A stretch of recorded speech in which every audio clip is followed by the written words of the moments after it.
Islamophobia is at an all-time high as of late, so much so that it is often even used as a platform by some of our politicians to gain support.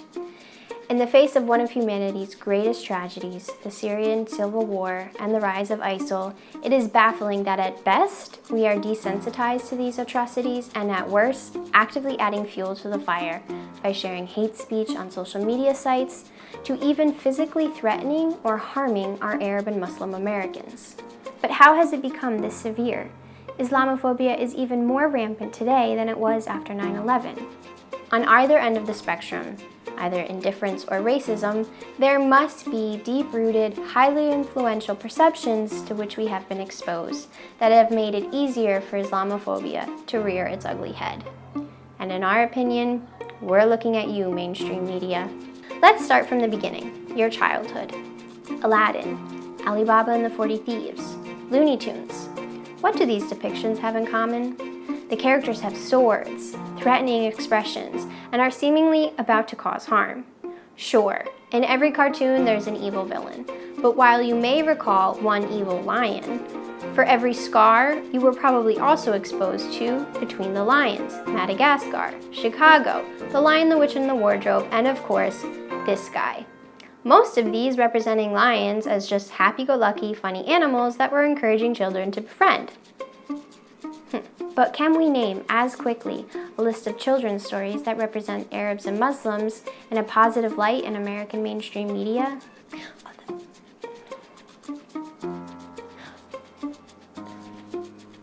It only gets worse from here. As a millennial whose childhood can be marked pre- and post-9/11, most of our upbringing has been inundated by the fear-inducing representations of Arabs and Muslims in the media. And night fell on a different world. A world where freedom itself is under attack. Homeland Security has stepped up to protect against retaliation, and bin Laden himself sends a videotaped threat to the American people. Hotel. Yeah, now heavy bursts of anti-aircraft gunfire coming up from the cities, coming up from across. We need to kill them. We need to kill them. The radical Muslim terrorists hell-bent on killing us. You're in danger, I'm in danger. So let's break this down. Most of the stereotypes of the Middle East include oil wells, camels, deserts, veiled women, and snake-charming music. And when there isn't anything to counter such an exaggerated narrative, it is easier to distance ourselves, which only reinforces the other, someone who looks different and lives in a different land. So when something tragic happens in this distant land, it doesn't really affect our everyday lives. Even more so, there have been an overwhelming amount of examples directly associating Islam with terrorism. We see this in movies where the hijacker or martyr prays or proclaims Allahu Akbar before inflicting harm on innocent civilians. This constant juxtaposition of Islamic practices with suicide bombers and indiscriminate killings suggests that Islam and terrorism go hand in hand. By the media demonizing Muslims and Arabs, it comes as no surprise that one would be afraid of these communities. The Institute for Social Policy and Understanding conducted a report on stereotypes and the media.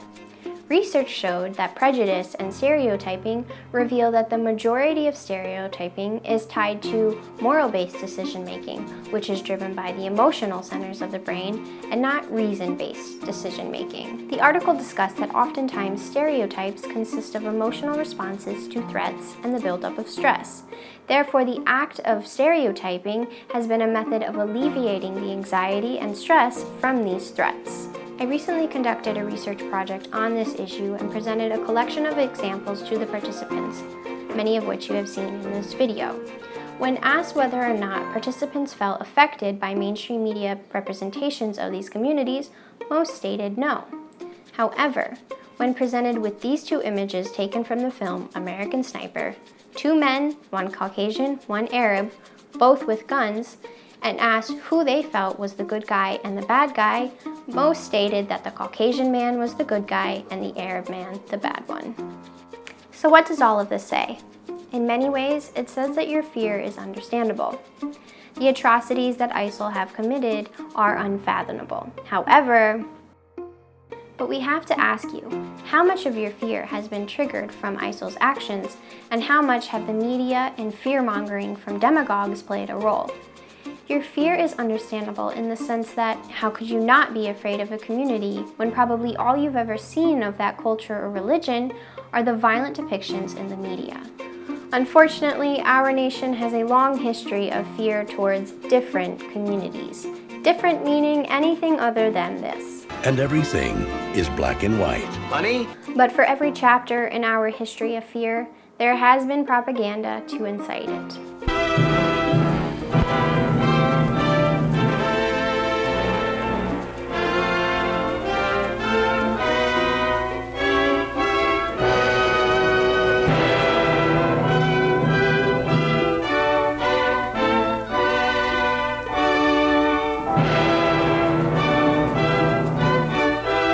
The point we're trying to make here is that you don't have to succumb to the fearful narratives that have bombarded your televisions and news feeds.